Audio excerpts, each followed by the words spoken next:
So let's just check that again, just to remind ourselves. To get into a minor tuning in the key of A, I'm going to place an A here at the 4th fret, which will give me the scale of A Dorian. So we can just check that we've got an A there. Yep. And then the two drones I'll be looking for is either A, B, C, D or E. So I need A or E as the drones.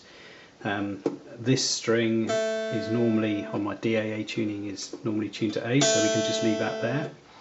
And we can either raise this up to E or drop it down to A. And in this case, as I'm going minor, I want a nice dark sound, so I've actually dropped it down to A. So I should get A, A, A.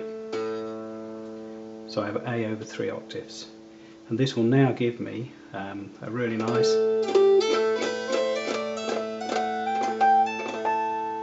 minor sound.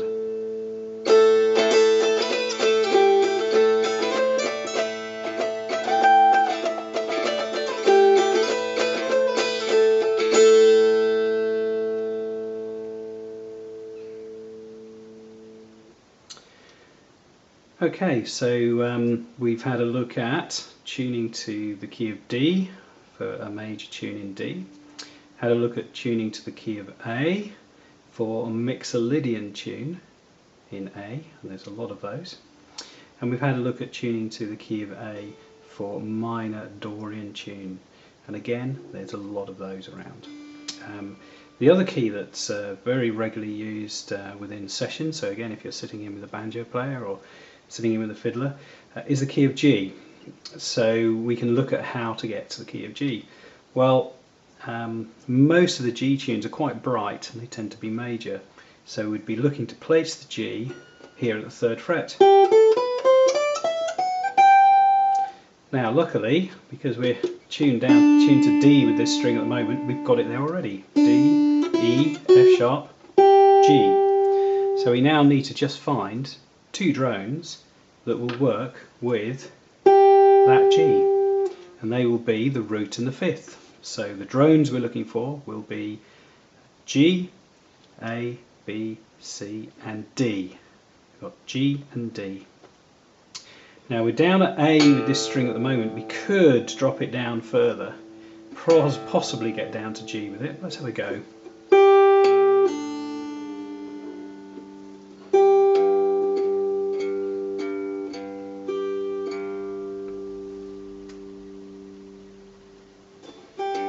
Okay, we can just about get there with it. And then we either need a G or we need a D here.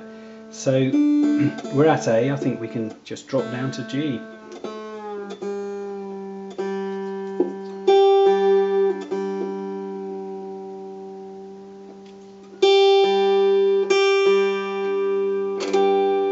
So we're now in the key of G.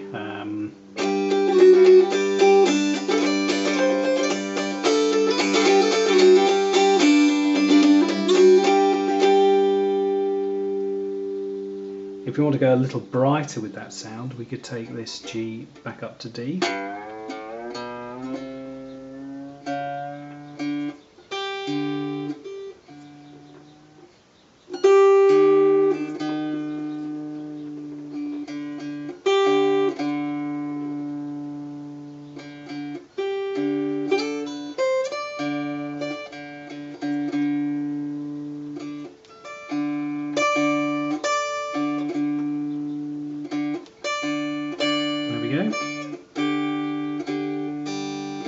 So I've now got D, G, D, G, D, which is quite popular, and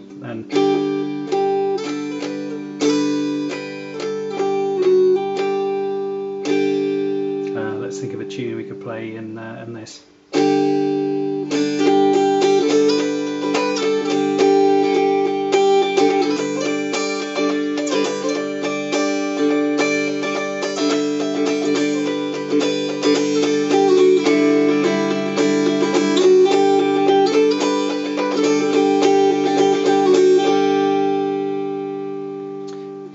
probably tidy that up a little bit, or tidy the sound of it up a bit, by perhaps taking that G up to D as well, so running it against 2/5. Let's see what that sounds like.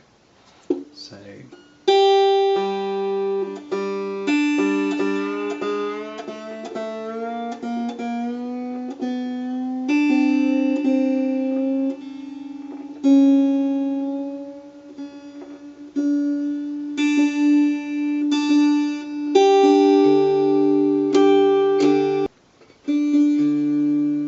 So I've now brought this up and I'm now in basically D, D, D. I'm into a bagpipe tuning. So I can play in two keys with this tuning. I can play in the key of G from here. So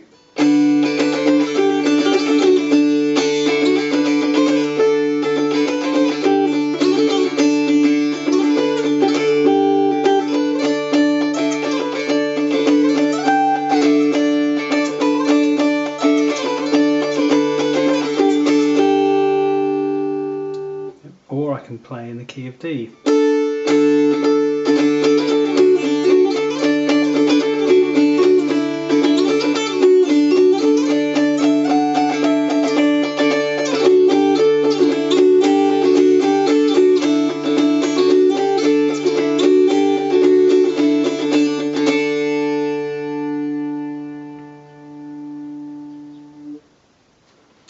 And that's because both the key of G has D as the fifth, and the key of D has D as the root.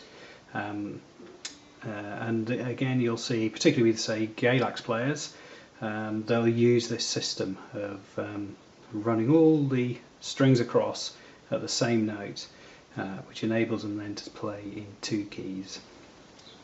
Just to recap, for noted drone playing, I'm looking to find strings that will give me the maximum flexibility in tuning.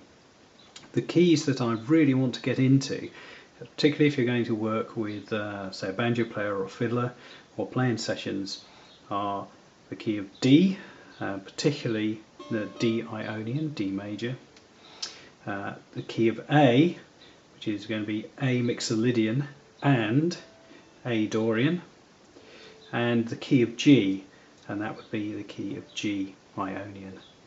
So those are the, if you like, the four main areas that I'm looking to get into. When I'm doing my tuning, I start with the melody string, and I place my root note at the right point on the melody string, so that's the first string that I tune, and then I blend the drones in to that root note. And the drones will either be the first of the scale or the fifth of the scale, or a combination of the first and the fifth of the scale. So I hope that's been useful to you and giving you a bit of an insight into tuning the dulcimer for noted drone playing.